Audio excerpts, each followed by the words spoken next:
Beware of black people and stay away from them. They are not good people is one of the first things that my mom was told when she came to this country. I am a first-generation immigrant child. My parents came here back in 1993 after the Somali War. My parents came here as refugees, and they were taught the ways of the Americans by white people who were helping them stay in hotels, giving food, shelter, etc., etc. My mom told me a lot of things that the guides would tell them. They would say, these people, they're black, they get into a lot of crimes. I wouldn't suggest that you mess around with them. So that's the story of the grateful refugee.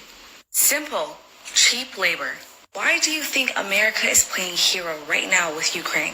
Why do you think America has always been the hero for refugees and immigrants? Why do you think immigration started to peak right after slavery ended? We're going to save you. We're going to give you housing, resources, safety. We're going to bring your kids. We're going to give you jobs. We're going to sell you the American dream. But the fine print of that contract, don't mess with these people. They're lazy. They don't want to work. They're violent. They're horrible people.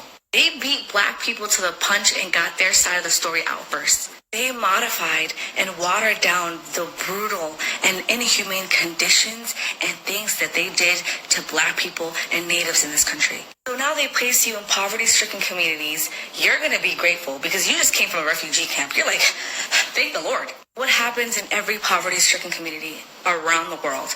There's violence, there's crime, obviously. So now you, the refugee, the grateful refugee, gets to see everything that these people are talking about.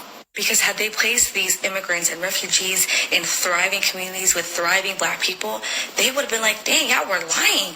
The black people obviously aren't violent. Look at them. They're hardworking. They don't do anything. They got these immigrants working like dogs for scraps, and they're grateful. And here they are, the grateful immigrants and refugees, looking at black people like, why y'all not breaking your backs like we are? Because they already did. They broke their backs. They're the reason we're here. Why should black people work for scraps for the wealth that they built? Make it make sense.